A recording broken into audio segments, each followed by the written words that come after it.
Welcome back, my cheesy minions, and I have my rematch here with the Montreal Tryhard Landorus, coached by Joey Fontaine. And this was my Week 1 opponent, being that we are division rivals. We are playing again. As you can see, he actually is 0-5 going into this matchup. And even more bizarre, while he started his NGDL 2 season, 6-4, he ended up losing out. So he has actually had 11 straight losses in the NGDL. So, on paper, this looks like a really, not really a must win, but should be an easy matchup for me, being that Joey has been struggling recently and all of that. However, he's really hungry for a win, and if he wants any chance of the playoffs, it has to come through this game, so he's going to be bringing his all. But, if I really want to be that championship contender, like, has evaded me in the first two NGDLs and the PGBL, I need to win the games that I should win, and that includes this game. Plus, it would be really embarrassing to snap Joey's losing streak, especially on YouTube, so I really want to make sure I get this win. So anyway, here is my squad. If you guys don't recall, I haven't made a transaction yet. My schedule actually gets a little bit harder after this battle. In fact, I play a really tough string of battles coming up. So I wanted to save my $1 that I have in free money to make another transaction next week, probably.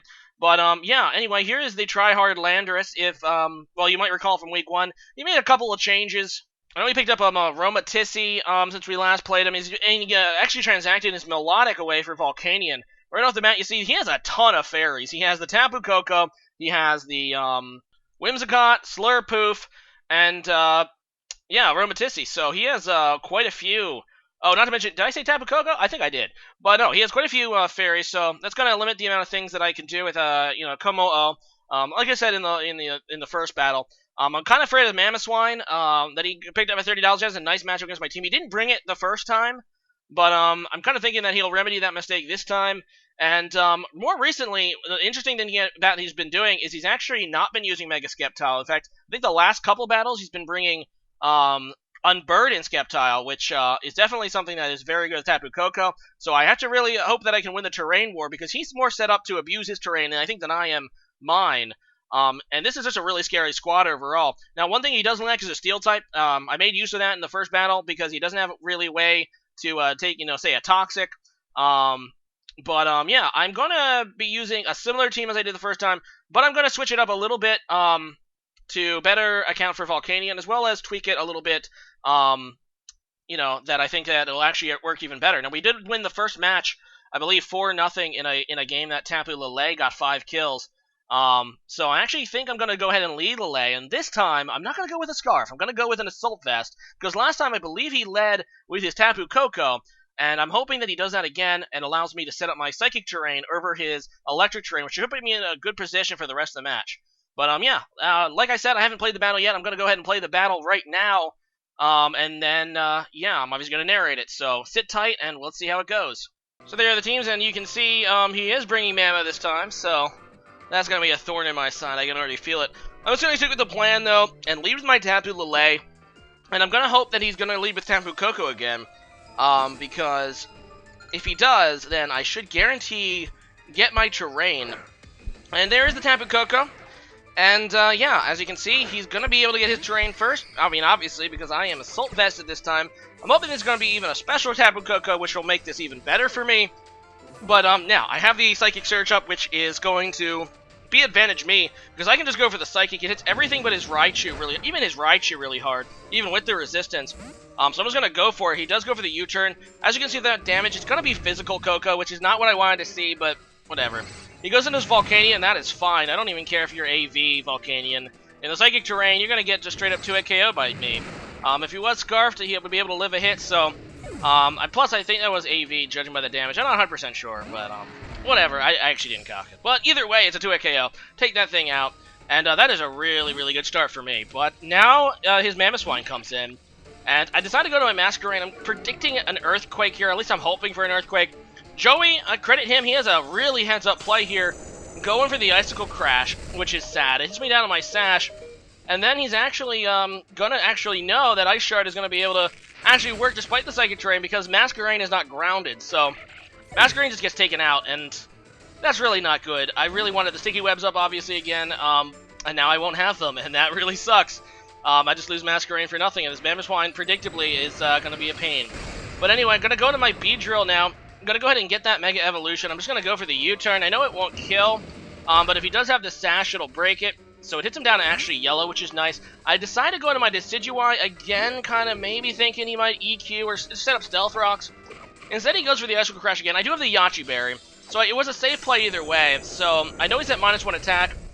With the Yachi Berry, doesn't do anything. I know because I did have that Intimidate set up on the Masquerain, I can live one more, and I'm just going to try to kill this thing with Leaf Blade. I just want to get rid of this thing, because this thing it just has a really, really good matchup against me. I'm surprised he didn't bring it week 1.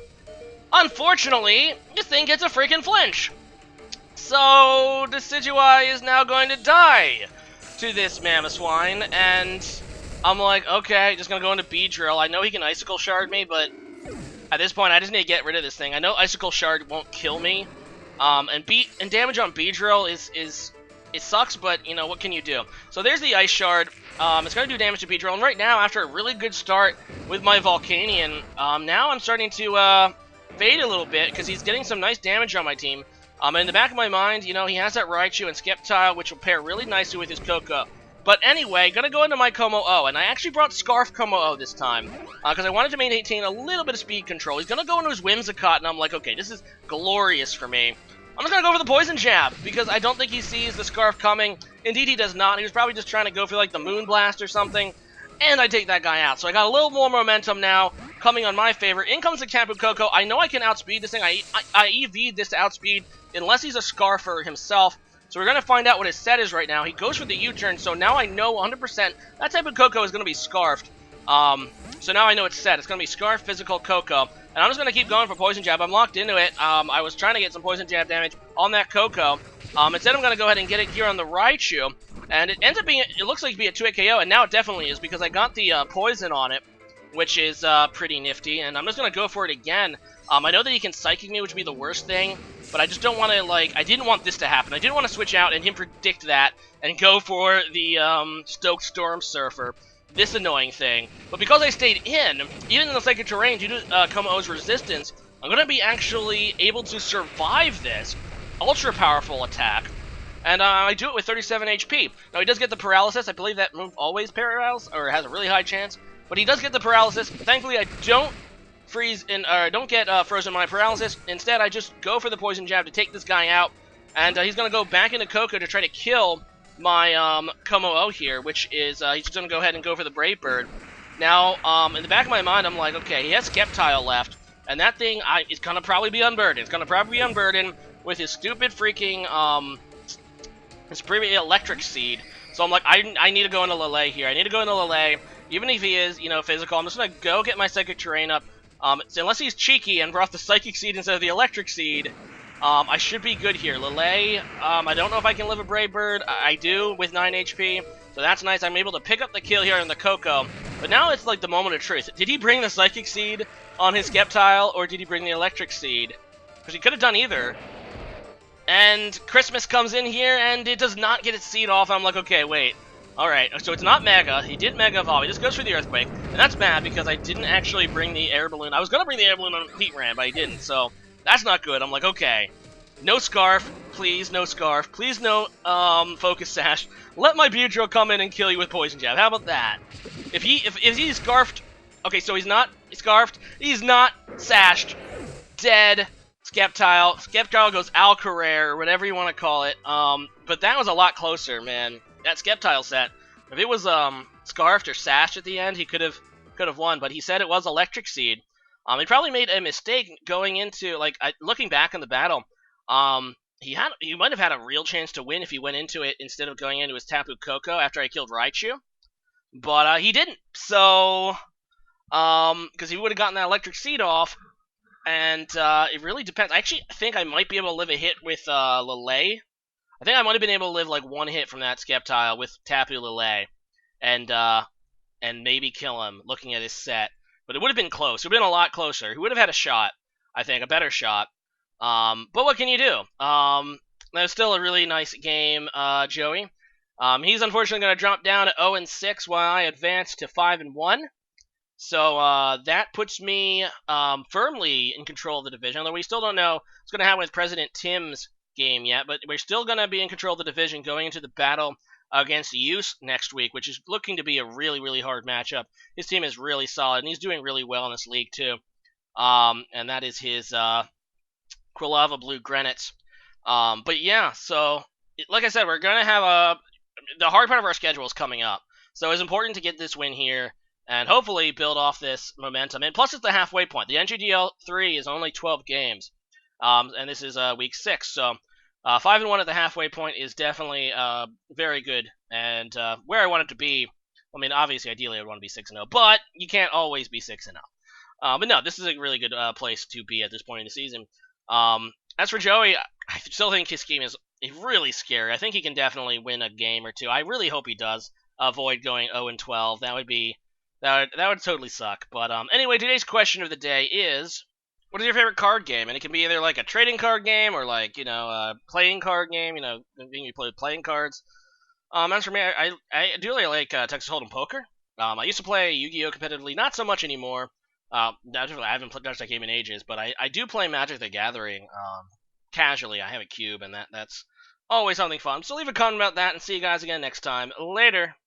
The only reason I asked this question today, actually, is because Joey is a big Yu-Gi-Oh! Player, so if you like that and you want to check out his channel, check out, and Pokemon too, he posts mostly Pokemon. Check out his videos in his channels in the video description. So thanks for watching, and see you guys again next time. Go Dolphiones, go!